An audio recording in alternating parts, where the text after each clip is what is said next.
ever since I saw NBZ use a trapping team, I was like, that looks like a lot of fun. I kind of want to try that. So I did. I got my Dugtrio, and I got my Wobbuffet, and I got my Magnezone, and I tossed 3 other dudes together, and I was like, well, this could actually maybe sort of kind of worked out. I think that's a Scarf Staraptor and a Specs Latios, and I have the T-Tar there, but that T-Tar is actually an unnerved Dragon Dance T-Tar, because I kind of figured that the rest of the stuff on my team didn't really want Weather too much. I wasn't really in the mood to play Weather War, that kind of thing, but it does have a little bit of mind games, I would assume, going on. Whatever, this first part of the game is really funny, so I'm just gonna go ahead and toss that thought aside and jump right into it. So I laid off with Staraptor, and I was like, okay, you know what?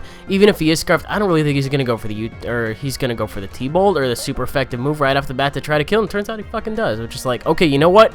If it was Ice Beam, I probably would have been a little upset, but in reality, not really, because this could have panned out either way. The fact that he let out with Genesect and did not go for the U-turn, which means he's fucked either way. Because if he went for Ice Beam, I could have trapped him with Magnezone, and I could have just set up in his face with subs and charge beams, that kind of shit. But because he went for the T-Bolt instead, I get to go into my Dugtrio, set up a sub, and then kill him off with Earthquake. Now, some of you are probably screaming at your screens right now, why do you not have Home Claws? Why are you not going for the Home Claws? Blah, blah, blah.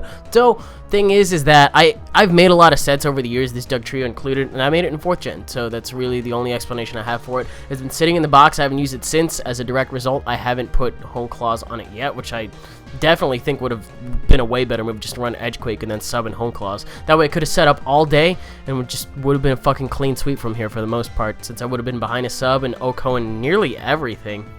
But as it is, I just have the sub and the 3 attacks and the Life Orb, so that's what I got going on. At least I took care of Genesect. It would have been cool if it worked out the other way with Magnezone, but this is the way it turned out, and you're just going to have to deal with it. So, I'm going to go for an Earthquake. It's kind of looking like it maybe might kill him depending on damage rolls. You know how when like lefties tips it from like yellow into green, like, I'm not 100% sure about that, but I'm going to risk it. So, I do, and it turns out he actually ends up going for the Encore, and I was not really expecting that. I was like, okay, you know what, he's going to switch, and I was like, wait, he has Arena Trap, that's right. So I think he just left this thing in as death fodder. I should have just stayed in there and fucking killed it off again, 'cause it's like, it's not like he's going anywhere. I momentarily forgot about Arena Trap right there. That was a clean kill for me.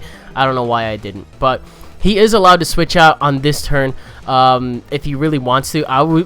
My first impression was to just go ahead and go for the charge beam and then just try to get some boosts up, you know, try to use that thing as death fodder / setup fodder, which is really one of the only moves you can do that with like flame charge and other shit like that. But that's one of them. Turns out he ends up going for the Volt Switch. I believe I went for the HP Ice expecting him to go for the Focus Blast and not the Volt Switch, but it turns out he doesn't even take out my sub with that, so I'm just gonna go for a Hidden Power. I didn't know what it was at the time, and it did so fucking little damage. I think there was a later game where I ended up going for that Hidden Power on Immense, and I was like, if it's fire, I'm fucked, and it turned out to be ice, but he was like Yachi-Mance, and it was interesting, but it disconnected, so I don't mean to get you guys all hyped up for that match too. But, gonna go for a Charge Beam finally, and end up taking this thing out. Charge Beam is a really interesting move in all 3 of its stats. You know, its attacking stats, its accuracy, and its chance to its additional effect. So he's gonna go into his Rotom Wash right here, but Charge Beam has an attacks a base power of 50, which is like, okay, that's not really that high. You use it for the effect, which has a 70% chance to happen, which is like, that's a pretty, I kind of want to say that's like one of the highest up there, if it's not, you know, like a fucking guaranteed thing like Dynamic Punch or Inferno or anything like that.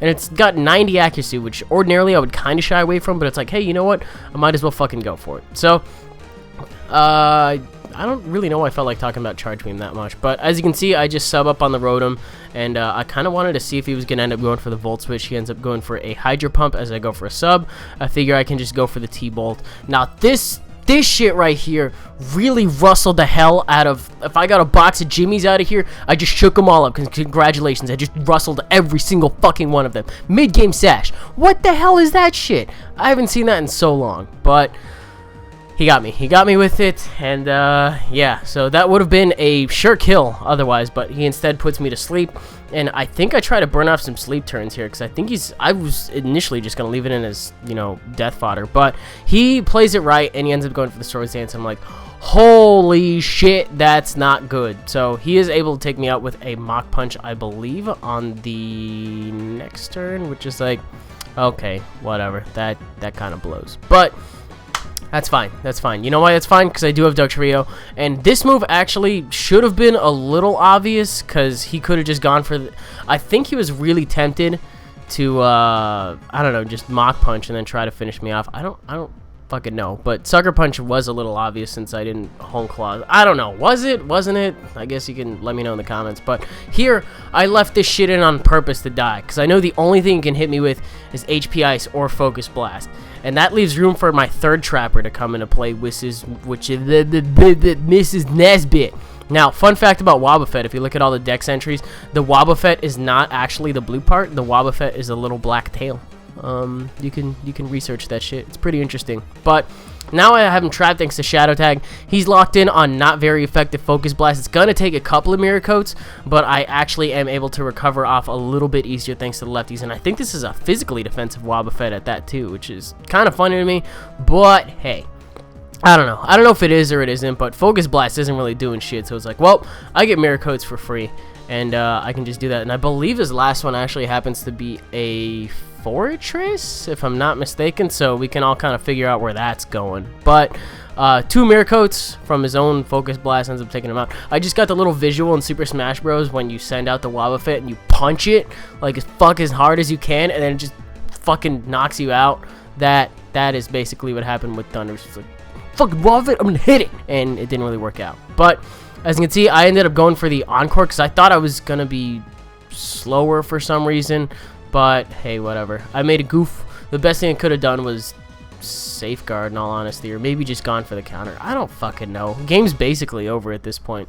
But I have him locked in on Gyro Ball, so he's either going to run out of Gyro Balls and struggle to death, or I am going to just eventually counter kill him. Now this is cool because he did get a crit, which means that my counters are going to... that counter is going to end up doing twice as much as it normally would have. Because his Gyro Ball did 2 times more to me, my counter does 4 times more than his Gyro Ball did to me, which is a pretty interesting number if you really think about it. 4 times what it... I don't fucking know. Okay, counter gonna take him out, I think, on this one.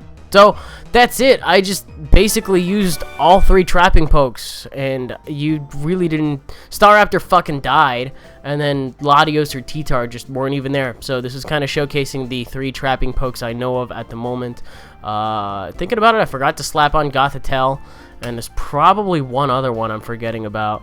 Chandelure, when it comes out, it's going to be a nice little add-in to this. But there's that. That's the game. It's a little shorter one, but I got that big, long 15-minute one that's probably going to get uploaded on Thanksgiving, you know, because most of you are just going to be waiting for the folks or whatever to finish cooking, and you're going to be on the computer killing a bunch of time thinking, what am I going to do? Nobody's uploading anything. I'm going to be that guy. So that's going to be a fun game to look forward to. And yeah, that was today's game. I will see you guys on that one. Speaking of, whatever. Bye.